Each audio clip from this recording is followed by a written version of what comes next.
শুধু দর্শক বন্ধু, আপনারা দেখছেন একে নিউজ বাংলা। আর এই মুহূর্তে উপস্থিত রয়েছে ক্যানিং পূর্ব বিধানসভা বকুলতলা বাগমারি। 2021 সালে আবুল ফারাক লস্কর তিনি সিপিএম করত এবং তার ভাই আবু সিদ্দিক লস্কর তিনি করত আইএসএফ। এই দুই ভাই আইএসএফ এবং সিপিএম করার অপরাধে 2021 সালে তৃণমূল কংগ্রেস জেতার পরে শপাচেক মানুষ মৌখালী থেকে আসে, আবু জাফর মীর, মোনাব্বার সহ শপাচেক মানুষ এসে রোজার সময় ঠিক গ্রেপ্তারি করার সময় বাড়ি সব ভাঙচুর করে, বাড়ির সমস্ত জিনিসপত্র লুট করে নিয়ে যায়। গরিব মানুষের দুচালা পাকা বাড়ি ছিল, ইটের দেয়াল, প্লাস্টারও ছিল না, সেগুলো সব জিসিবি দিয়ে ভেঙে দেওয়া হয়, বাড়ি থেকে তাড়িয়ে দেওয়া হয়। 5 বছর বাড়ি আসতে পারেনি। 2026-এ পালা পরিবর্তন হয়েছে, তারপরে কিন্তু তারা বাড়ি এসেছে। আপনারা দেখতে পাচ্ছেন এই যে ঘর তৈরি করছে পাশে, এই ঘর কিন্তু তারা তৈরি করছে। আর এই পাশে যে বাড়িগুলো ছিল সেগুলো সমস্ত কিছু ভেঙে ধুলিস্যাৎ করে দেওয়া হয়েছে।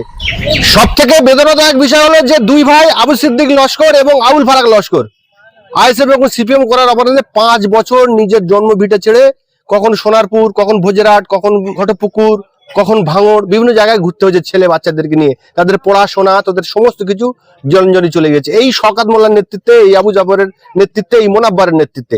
আর বেশ কিছু নির্লজ্জ মানুষ তারা বলছে যে শওকত মোল্লা ভালো মানুষ, শওকত মোল্লার নির্দোষ। যখন তাদের উপরে এরকম ঘটবে তখনই তারা বুঝতে পারবে। আবুল ফারাক লস্কর রয়েছে, আবু সিদ্দিক লস্কর রয়েছে, আবুল ফারাক লস্করের স্ত্রী রয়েছে এবং এলাকার আরো বেশ কয়েকজন মানুষ রয়েছে। তারা কি বলছেন শোনাবো আপনাদের।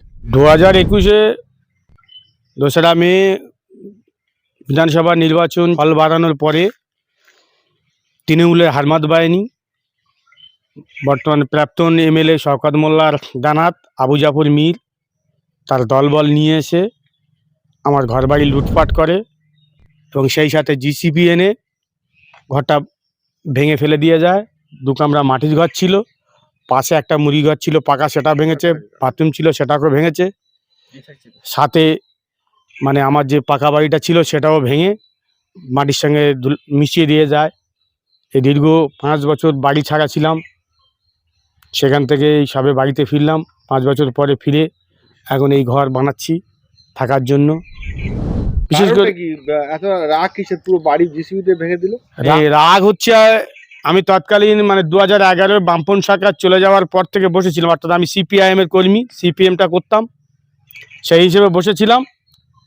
এবার যখন আইএসএফ এর সঙ্গে সিপিএম তথা বামফ্রন্টের যে জোট হয়, সেই জোটেতে আমি 21-এও বসেছিলাম যদিও। এবার আমার ভাই ব্রাদার কারা কোথা থেকে আইএসএফ করেছিল সেটা আমি জানতাম না, ওরা টার্গেট নিয়েছিল, আমি ওদের মানে নেতৃত্ব দিয়েছি, যার ফলে আমার এই ঘর বাড়ি তছরূপ করেছে। আমি সিপিএম করার অপরাধে এবং আইএসএফ এর সঙ্গে যুক্ত থাকার অপরাধে আমার এই ঘর বাড়ি ভেঙে তছরূপ করেছে। 5 বছর কোথায় ছিলেন? 5 বছর আমি কলকাতাতে মানে সোনারপুরে ওখানেই ভাড়া বাড়িতে ছিলাম, খুব কষ্টের সহিত। এখন মোটামুটি এসছি বাড়ি ফিরে, এই মোটামুটি একটা ঘর বাড়ি বানাচ্ছি। এখানে এলাকায় সবাই জানে যে তৃণমূলের হারমাত বাহিনী মৌখালী থেকে এসেছিল, মোনাব্বার মোল্লা, গোলাম মোল্লা, শাহেলম মোড়ল, সুভাষ পুলকাইত, আতিয়ার রহমান শেখ এবং হচ্ছে গিয়ে আবু জাফর মীরের নেতৃত্বে এই কাজগুলো করেছেন এবং প্রাক্তন এমএলএ শওকত মোল্লা তার ইশারায় এই কাজগুলো করেছে। মামলা ফামলা হয়েছিল?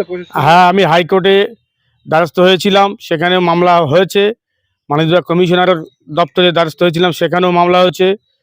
তারপর বর্তমান মানে আমাদের যে এসডিপিতে সেখানেও মামলা করেছি, কোনো এ পর্যন্ত ফল হয়নি। এখন এই বর্তমান নতুন সরকার আসার পরে যেটা সরকার ওয়াদা করেছিল, মানে যে কথাটা বলেছিল যে 21-এর কেসগুলো থানায় নেওয়া হবে, সে মতন থানায় আবার আমি এফআইআর করেছি। কজন ছেলে মেয়ে নিয়ে বাইরে বাইরে ছিলেন? আমি, আমার 4টে ছেলে মেয়ে আর 2 স্বামী স্ত্রী। বাড়ি আসতেন না? মোটে বাড়ি আসতেন না না না। কেন আসতেন না? কেন? ওদের ভয়ে, প্ল্যানের আশঙ্কা ছিল, ওরা আমার প্ল্যানে মেরে দেওয়ার হুমকি দিয়েছিল বারবার এবং এখনও দিচ্ছে মাঝে মধ্যে, যে আমি যেন কেস ফেস সব তুলে নিই। বিশেষ করে আমাদের মানে বুথ ভিত্তিক যে সমস্ত নেতারা আছেন তারা এরকম মাঝে মাঝে হুমকি দিচ্ছে। তাদের বিরুদ্ধে আবার নতুন করে যে সরকার আসার পরে অভিযোগ জানিয়েছেন? হ্যাঁ হ্যাঁ, কয়েকজনের নামে জানিয়েছি। তাহলে কি প্রশাসন কি বললো? প্রশাসন আস্থা দিয়েছে যে আমরা মানে এর ব্যবস্থা নেব, তুমি আইন হাতে করবে না। আমাকে যে আশ্বাস দিয়েছে ওরা ব্যবস্থা নেওয়ার পরিকল্পনা করেছে, সেটাই বললো।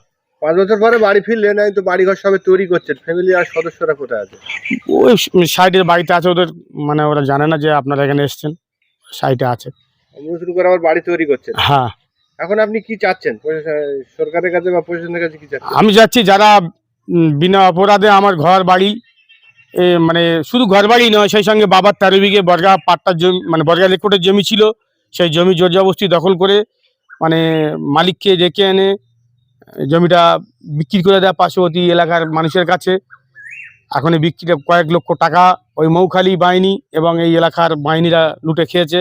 আমার একটা দোকান ছিল বাজারে, দোকানটা আমার ভাই চালাতো, সেই দোকানের অংশগুলো বিক্রি করে দোকানটা ভাঙচুর করে প্রায় মানে আমফান ঝড়ের পরে দোকানটা আমরা তৈরি করি প্রায় 1.5 লাখ টাকা খরচা করে।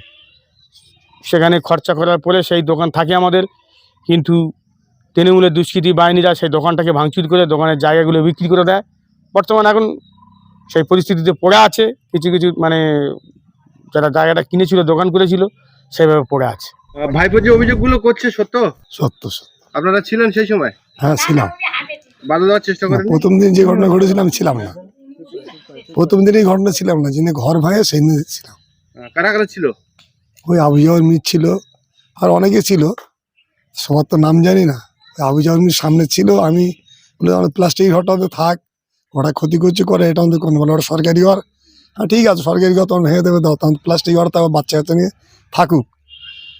তা বলে না, একদম রাখা যাবে না। কতজন এসেছিল? হ্যাঁ দেখা লোক বহুত, ওরা 4-5 জন ছিল। তো আবু জাফর মির মৌখালি থেকে এসে এখানে ভাঙচুর করে দিয়ে চলে গেল। কিছু করার নেই। কিন্তু আবু জাফর মির, এই আবু জাফর মির শওকত মোল্লাকে তো ভুয়ো এসে প্রশংসা করছে সেই জায়গার কিছু মানুষ, মৌখালির কিছু মানুষ। করবে যারা ওই সব লুটে খেয়ে আছে, তারাই করবে। যারা ভাইপোকে কোনো সাহায্য করতে পারেননি আপনারা? কিচ্ছু করার নেই, আমার বন্ধু ভেঙে দেওয়ার কথা বলেছিল। এত লোক ছিল এখানে, অনেক লোক বিরোধী আর করেছিল, থাকলে কি হবে? তবে এনারকে করলো কেন? উনি ওই একটাই কথা কি বললো, আমি এই পার্টিতে সরে যেতে চাই না বলেছিল। আমিও নিষেধ করেছি, বাবা তুই ঝামালি যাস না, তুই চুপচাপ বসে ওই পার্টি করিস না। আর ওই সবাই করিস, বললাম আমি বামফ্রন্ট করছি, বামফ্রন্টই করবো। আবুল ফারাক কে হয়? আমার বড় ভাই। উনি যে অভিযোগ করছেন ঠিক যে ওনার বাড়ি ঘরদের ভাঙচুর করা হয়েছে? সঠিক। তোমারও করা হয়েছে নাকি? হ্যাঁ, আমারও করা হয়েছে। আমাদের গ্রামে 12টা ঘর ভাঙা হয়েছে। কারা করেছে? তৃণমূল।